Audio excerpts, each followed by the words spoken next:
the world that Jesus lived as three, that God lives in the unity of persons. So when God was going to make us, he was not going to make one person, one isolated person. That would be contrary to his nature. So when God was going to make Adam, he said, let us, not let me, let the of persons make man. And he said, male and female, he made them. And he gave them dominion and asked them to be fruitful, to multiply and to fill the earth. I wish I had a couple here to dramatize something for you.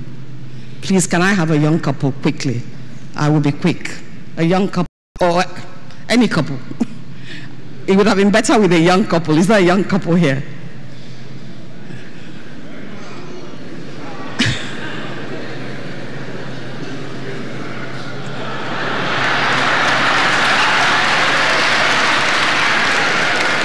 Please come out, sir. Please come, please come. I have no offers.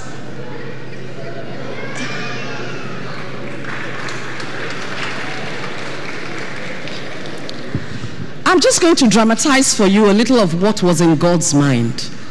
I need you to see it with your mind's eye. I need you to vision it. You stand. Try as much as possible to hide behind him. Okay. No, he has to go down. You have to go down. No, come down. Come down. Okay. She's going to try and hide behind him. You know, just hold on to him tight. In God's eyes, when God was speaking, he saw this man, Adam. And he said, I shall make them male and female.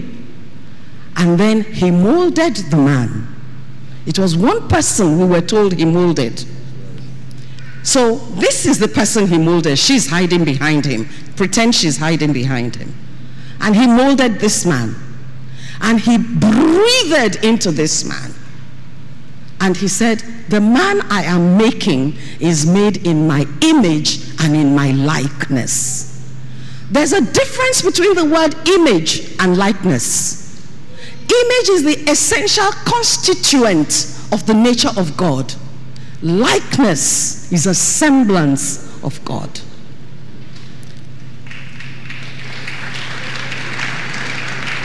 Now when God, in chapter 2 of Genesis, what we heard today, it is not good for this man to be alone. I live in a trinity of persons. But there is one thing. I know this man. I know who I created. I know the creativity in this man. He's going to think beyond to say he's lonely. I want him to realize his aloneness, what we call in the theology of John Paul II, original loneliness. And it is in counting the animals, the man realized, I'm the only one of my kind. Oh dear. And he felt a loneliness, which if a man does not feel before he gets a wife, he will make a mess of his marriage. He felt a deep loneliness, the need to be someone, to have someone else. The animals were all two. He understood that God lived in a trinity of persons because he was in the nature of God at the time. And so when God saw his desire, when God saw the depth of his desire, God put Adam to a deep sleep, and read it in the Bible, it says, and Adam was there, and she gave it to her husband, who took it. How did this occur? The devil said to Eve, did God not say that we should not eat of any tree? And she looked at him and said, no, God didn't say that. God said, we should eat everything except one. He said, then God is a liar.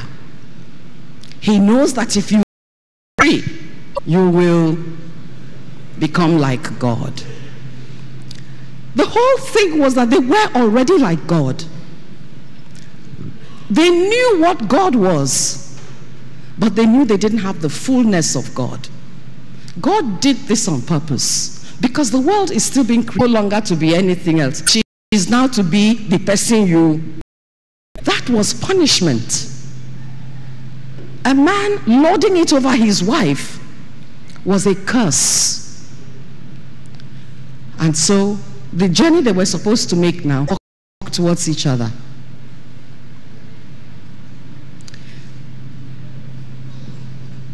This is his mother, me.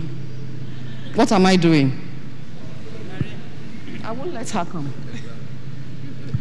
And then this is friends or any other thing. And the journey became long. We have found it difficult with this oneness. Can you hold her tight? No, no, no.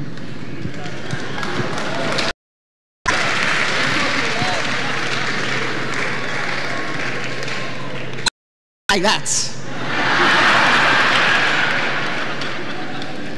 This is where God is leading us to. We are distracted all of the time. Thank you, you're an excellent. And so what are the things to Adam? What nature of his he breathed into Adam? Love. God. So what does this all mean?